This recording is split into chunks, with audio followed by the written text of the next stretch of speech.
Hello, and welcome to the latest episode of the Kansas Moonshot Podcast, where we are shining the spotlight on amazing things happening in schools across the state. Whether you're one of the Mercury or Gemini schools launching some amazing redesign plans, or a teacher trying to do something a little different, I want to share your story. The goal is to celebrate the awesomeness all around us. In this episode, I interviewed Ashley Kappleman and Eli Svaty about their efforts to redesign Liberal High School. They are doing some amazing things, including some unique course offerings and a flex mod schedule. Check it out. All right, so if we could just kick it off by having you tell me who you are and where you're from. All right, I'm Ashley Kappleman. I'm the principal at Liberal High School.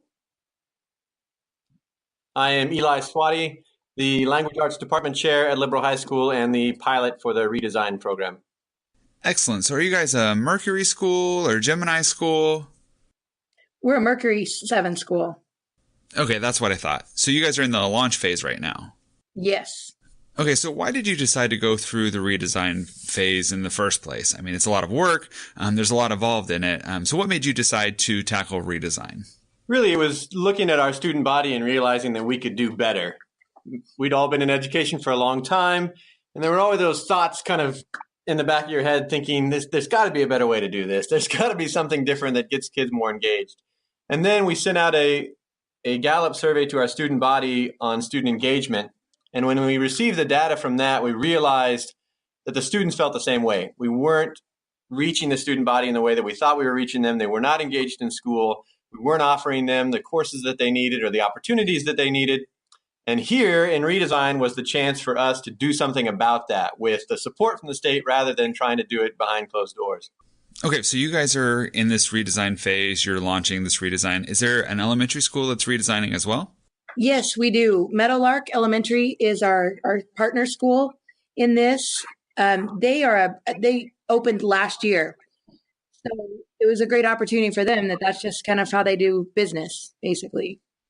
And then the rest of our district is now part of the Gemini 2 process as well.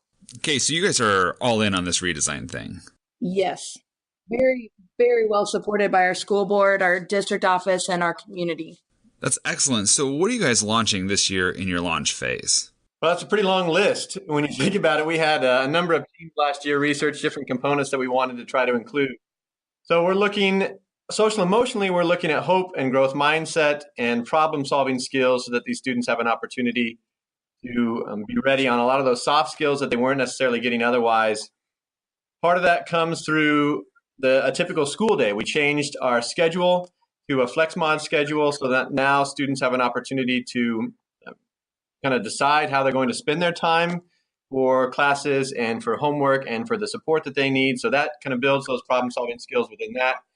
We've also restructured some of our course offerings to give more specific classes to students based on what they want and what they need for particular classes so that it's not just a general, everybody takes this class because that's what you do as a junior. There's more of that freedom of choice within that. We also had a team, as you mentioned, a lot of teams looking at different things, different components last year. But lunch, we redesigned the way that we serve lunch, how the time period for lunch, down to actually even what's served for lunch. Additionally, we had a team, and actually it was of students who looked at discipline and behavior. And so how we handle behavior, what we do, we start with a process for re-engagement before we ever even look at discipline, if that's a possibility. And we do, we have ISS, but instead of in-school suspension, it's in-school service, where students aren't missing class to go, sit away from other students for a day. They continue to go to class, but during their personalized learning time, they give back to the school by doing some sort of service. Oh, I love that. I've got so many questions right now. Can we back up just a step? And can you tell me what is that flex mod schedule and what does that look like? So a flex mod schedule, rather than a traditional 8-hour day where all the hours are exactly 55 minutes, for example, flex mod for us is built around a 22 mod day, each mod being 20 minutes. And if you research flex mod, you can decide, are we going to use 15-minute mods, 30-minute mods? There are different options out there. And we went with 20-minute mods because of the flexibility it allows for teachers. So then each teacher, each department got to sit down together and decide, how are we going to structure our classes? Because there are different types of classes as well. we had a history teacher who taught American history 6 hours a day, always the exact same lesson over and over and over again. So what FlexMod does is it says, all right, we're going to put together large groups. So now we're going to have rooms with 60, 80, sometimes 100 students in a room with multiple teachers saying, this is the large group lecture style instruction for American history. All those kids get it at once. Then that might be 3 mods in length. So that might be a total of an hour with those students.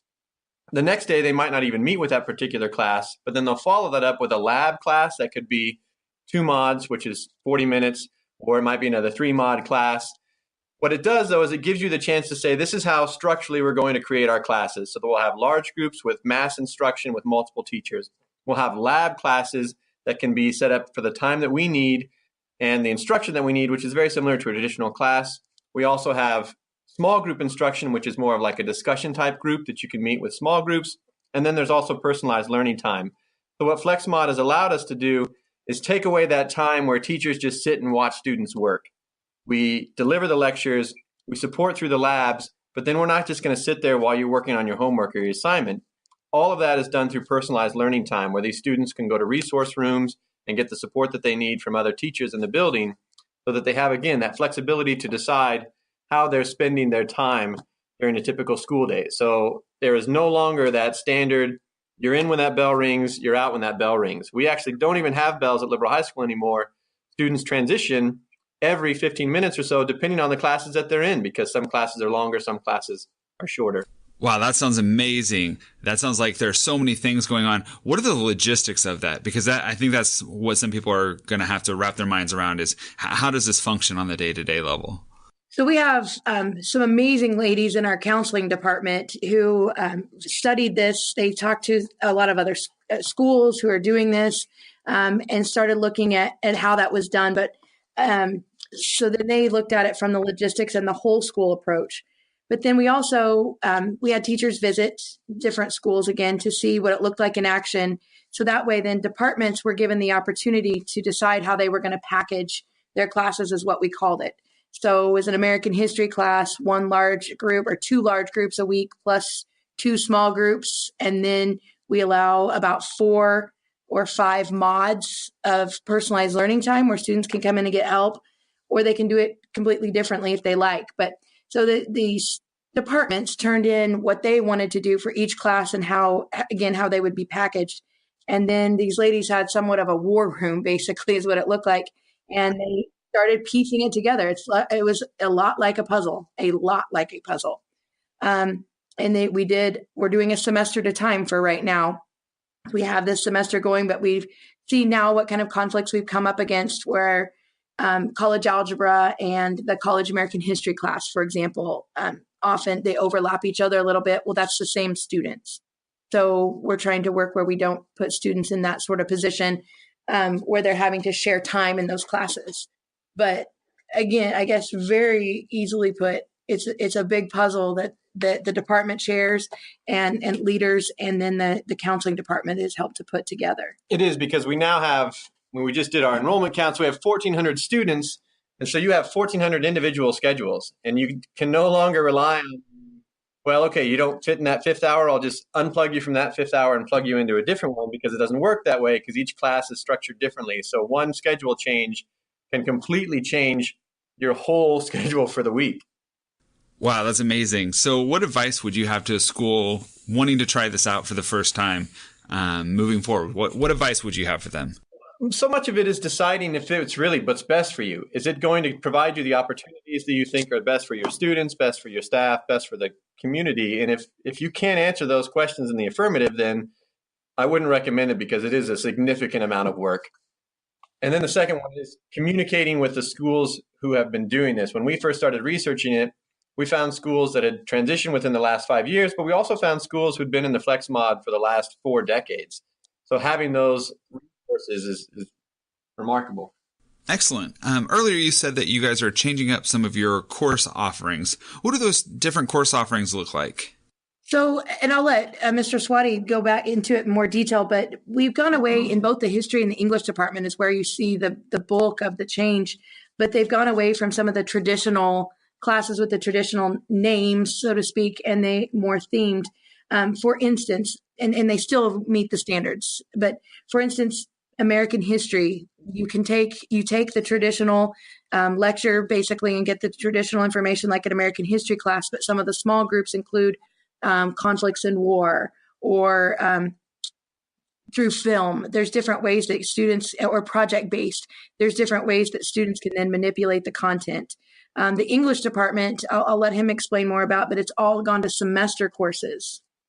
So I was actually called out by Dr. Watson on one of his visits because he asked what my students were doing in class.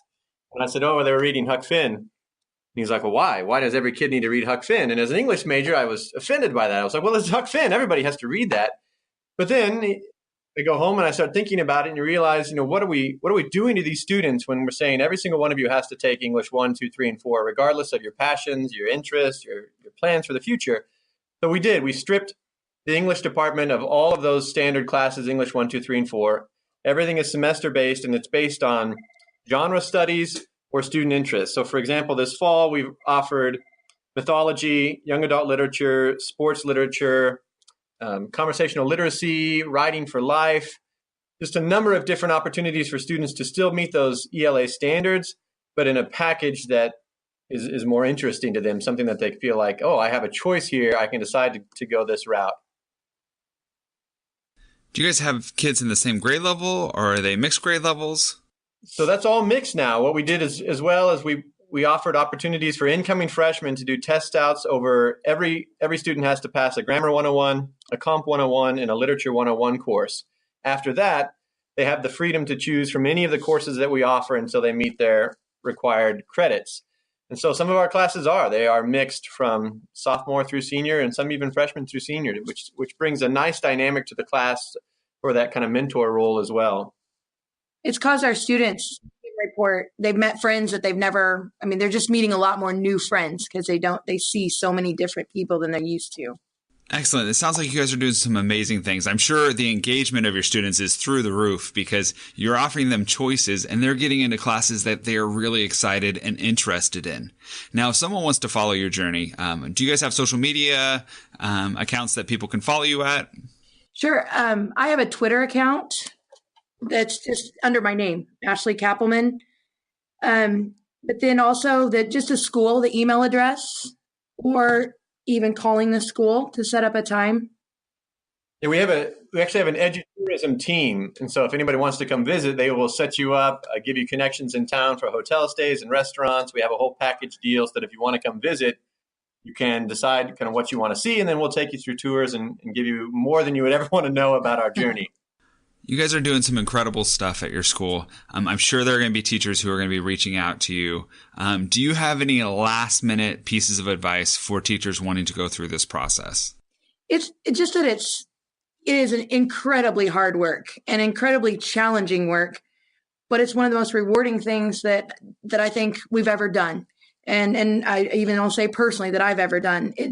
And I think one of the really big takeaways is we are now seeing our students take more risks and to speak up more. And I think that's such great evidence that what we're doing is the right work. And so it makes all the exhaustion and everything else that goes into this process well worth it. All right. Well, thank you very much for being on the show. You've been fabulous guests, and the podcast will be coming out soon. That's it for this episode. For more information about this episode, check out my website, mrstockrocks.com. Also, if you're enjoying this podcast, share it with a friend or colleague. And better yet, give us a review on iTunes. More reviews means the podcast moves higher up on the podcast listings, which means more people have the opportunity to hear about the amazing things going on in the state of Kansas. If you know someone doing something awesome in their classroom, let me know about it. I'd love to have them on the show.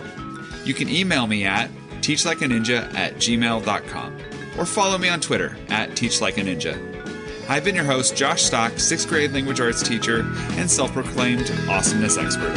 Until next time, book it forward and be awesome.